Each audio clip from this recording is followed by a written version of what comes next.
আসসালামু আলাইকুম রহমতুল্লাহ। সুপ্রিয় শিক্ষার্থীবৃন্দ, আশা করি তোমরা সবাই ভালো আছো। এই ভিডিওটা তৈরি করছি নবম শ্রেণীর শিক্ষার্থীদের জন্য। 2024 সালের নবম শ্রেণীর ইংরেজি বইয়ের নবম অধ্যায়ের 119 থেকে 123 পৃষ্ঠা সমাধান নিয়ে আলোচনা করব। Class 9 English chapter 9 a journey through explanatory text activity 9.3.1। এটা হচ্ছে তোমাদের এই অ্যাক্টিভিটির দ্বিতীয় পর্ব। এর আগের অ্যাক্টিভিটির এই পর্বে আমরা হচ্ছে 119 থেকে 121 পৃষ্ঠা নিয়ে আলোচনা করেছিলাম। আজকে আমরা 122 এবং 123 পৃষ্ঠার সমাধান দেখব, ঠিক আছে? শিক্ষার্থীরা, তোমরা যারা এখনও অন্যান্য বিষয়ের ভিডিওগুলো দেখোনি তারা আমাদের চ্যানেলের প্লেলিস্ট অপশন থেকে ঘুরে আসতে পারো।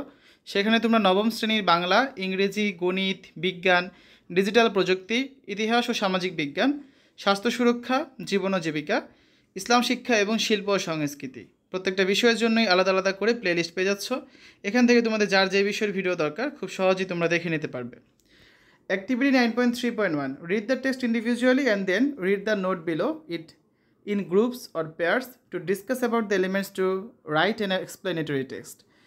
এককভাবে টেক্সটটি পড়ো, তারপর নিচে একটা নোট দেওয়া আছে, সেই নোটটি দলে বা জোড়ায় পড়ো এবং ব্যাখ্যামূলক টেক্সট লেখার জন্য কী কী বিষয়বস্তু প্রয়োজন তা আলোচনা করো।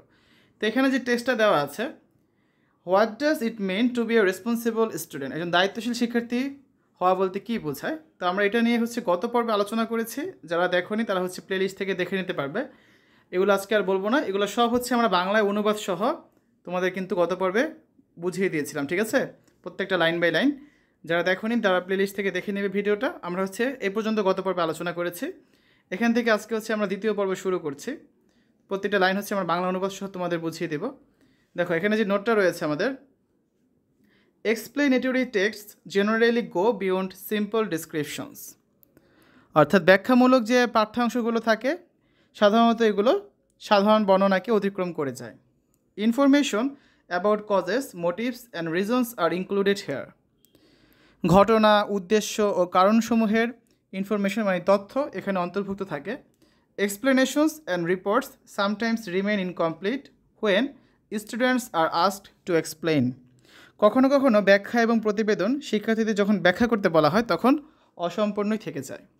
দে provide a report what happened but fail to explain how and why, তারা প্রতিবেদন প্রদান করে যে যা ঘটেছে কিন্তু কীভাবে ঘটেছে এবং কেন ঘটেছে তা তারা ব্যাখ্যা করতে ব্যর্থ হয়। The purpose of an explanatory text is to explain how are why, that means to explain why something is the way it is. তো ব্যাখ্যামূলক পাঠের উদ্দেশ্যই হলো যে কীভাবে বা কেন, অর্থাৎ কেন কিছু এভাবে হলো সেটাই ব্যাখ্যা করা, ঠিক আছে? Some elements of an explanatory text আর, একটি ব্যাখ্যামূলক পাঠের কিছু উপাদান হচ্ছে a title using why or how that demands an explanation should be chosen for this text. এই পাঠের জন্য কেন বা কীভাবে ব্যবহার করে একটি শিরোনাম নির্বাচন করা উচিত যা একটি ব্যাখ্যা দাবি করবে। The title of the text written in bold letter, what does it mean to be a responsible student, clearly defines that the text is on how a student can be responsible. পাঠের শিরোনামটা মোটা হরফে bold অক্ষরে লিখতে হবে, যেমন একজন দায়িত্বশীল শিক্ষার্থী বলতে কী বোঝায়। এই কথাটা দ্বারা পরিষ্কারভাবে আমাদের কী নির্দেশ করে যে কীভাবে একজন শিক্ষার্থী দায়িত্বশীল হতে পারে। এই পাঠটি হচ্ছে বা এই টেক্সটটি হচ্ছে এর উপরই লেখা, ঠিক আছে? An explanatory text is usually written in simple present tense. একটি ব্যাখ্যামূলক পাঠ সাধারণত সিম্পল প্রেজেন্ট টেন্স বা সাধারণ বর্তমানকালে লেখা হয়ে থাকে। The whole text on the responsibilities of students is written in simple present tense or present indefinite tense. Notice the underline verbs in the text. এখানে যে পুরা লেখাটা ছিল বা পুরা পাঠটি সেটা হচ্ছে শিক্ষার্থীদের দায়িত্বের ওপর সাধারণ বর্তমান বা অনির্দিষ্টবাচক বর্তমানকালে লেখা হয়েছে। এই পাঠে কিছু ওয়ার্ডের নিচে দাগ দেওয়া ছিল, এই লেখাগুলো খেয়াল করবে, এগুলো হচ্ছে সবগুলো ক্রিয়া। এই ক্রিয়াগুলো লক্ষ্য করতে বলা হয়েছে। Temporal connectivities like example first, then, after that, finally and causal connectivities like so, because of are usually used in an explanatory text. সময়গত সংযোজক যেগুলো যেমন first, then, after that, finally এবং কার্যকরণ সংযোজক যেগুলো যেমন সো, বিকজ অফ সাধারণত একটি ব্যাখ্যামূলক পাঠে এগুলো ব্যবহার করা হয়ে থাকে। You can see the connectivities in italics in the explanatory text. তুমি ব্যাখ্যামূলক পাঠটিতে বাঁকা হরফে লিখিত সংযোজকগুলো দেখতে পাবে। In an explanatory text, the first paragraph is used to introduce what will be explained. একটি ব্যাখ্যামূলক পাঠে প্রথম অনুচ্ছেদটিতে ব্যবহৃত হয় যে কী ঘটতে যাচ্ছে তা পরিচয় করিয়ে দিতে প্রথম অনুচ্ছেদটা লেখা হয়ে থাকে। তো আমরা 122 পৃষ্ঠা পড়লাম, আমরা পরের পৃষ্ঠায় চলে যাই, page number 1, 2, 3। Read the first paragraph of the given text again. প্রদত্ত পাঠের প্রথম অনুচ্ছেদটি তোমরা আবার পড়ো। And you will know about the qualities that student should have to be responsible such as. তুমি হচ্ছে সেই পাঠটি পড়ে দায়িত্বশীল হতে একজন শিক্ষার্থীর যেসব গুণাবলী থাকা প্রয়োজন সে সম্পর্কে তুমি জানতে পারবে। যেমন এ স্টুডেন্ট, একজন শিক্ষার্থী, number A, takes ownership of his or her study, অর্থাৎ সে হচ্ছে তার পড়াশোনার দায়িত্ব গ্রহণ করে।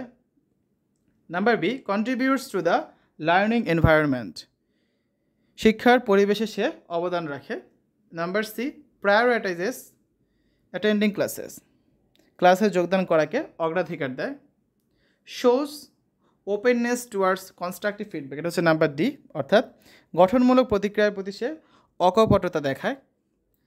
ই নাম্বারে রয়েছে টেক্স একাডেমিক চ্যালেঞ্জেস, সে হচ্ছে একাডেমিক যে চ্যালেঞ্জগুলো থাকে এগুলো সাদরে গ্রহণ করে। Number F, manages time effectively, কার্যকরভাবে সময় ব্যবস্থাপনা করে সে। So the first paragraph is clearly explained to introduce the topic. তাই বোঝা যাচ্ছে যে প্রথম অনুচ্ছেদে হচ্ছে বিষয়টির পরিচয় দেওয়ার জন্য অস্পষ্টভাবে ব্যাখ্যা করা হয়েছে। Necessary information about how and why things happen should be included and checked, বিষয়গুলো কীভাবে ও কেন ঘটে সে সম্পর্কে প্রয়োজনীয় তথ্য অন্তর্ভুক্ত ও যাচাই করা উচিত। The information about causes or reasons, that means how a student can be responsible, are included in the text, such as a student requires, অর্থাৎ বলা আছে কি যে উদ্দেশ্য কারণ সম্পর্কে তথ্য, যার মানে কীভাবে একজন শিক্ষার্থী দায়িত্বশীল হতে পারে তা পাঠে অন্তর্ভুক্ত থাকে। যেমন একজন ছাত্রের প্রয়োজন, কী কী প্রয়োজন হতে পারে? To develop time management skills, সময় ব্যবস্থাপনা দক্ষতার উন্নয়ন করা। টু অ্যাভয়েড ডিলে, বিলম্ব পরিহার করা। টু আস্ক কোয়েশ্চেন্স, প্রশ্ন করা। টু শেয়ার আইডিয়াস, ধারণা শেয়ার করা। To seek help or support when needed, প্রয়োজনে সাহায্য ও সহযোগিতা করা। An explanatory text needs to include examples, illustrations or case studies to help the reader visualize and understand. পাঠককে কল্পনা ও বুঝতে সাহায্য করার জন্য একটি ব্যাখ্যামূলক পাঠে উদাহরণ, চিত্র বা কেস স্টাডি অন্তর্ভুক্ত করা খুবই প্রয়োজন। The responsibilities of a student are defined in the text by giving many examples, অনেক উদাহরণ দিয়ে পাঠটিতে একজন শিক্ষার্থীর দায়িত্ব সংজ্ঞায়িত করা হয়েছে। তো শিক্ষার্থীরা, এই হচ্ছে আজকে আলোচনা। দ্বিতীয় পর্বে আমরা হচ্ছে এই অ্যাক্টিভিটি বাকি অংশটুকু নিয়ে আলোচনা করলাম। আগামী ক্লাসে আমরা অ্যাক্টিভিটি 9.3.2 নিয়ে আলোচনা করব। এখানে কিছু কাজ আছে, আমরা হচ্ছে এই কাজটা আগামী ক্লাসে করব, এই খালি ঘরগুলো পূরণ করে দেব, ঠিক আছে? তো শিক্ষার্থীরা, এতক্ষণ তোমরা দেখলে class 9 English chapter 9 a journey through explanatory text, page number 122 and 123। আশা করি তোমাদের কাছে ভিডিওটা ভালো লেগেছে। পরবর্তী পর্বগুলো দেখার আমন্ত্রণ জানিয়ে আজ এখানে বিদায় নিচ্ছি। আল্লাহ হাফেজ।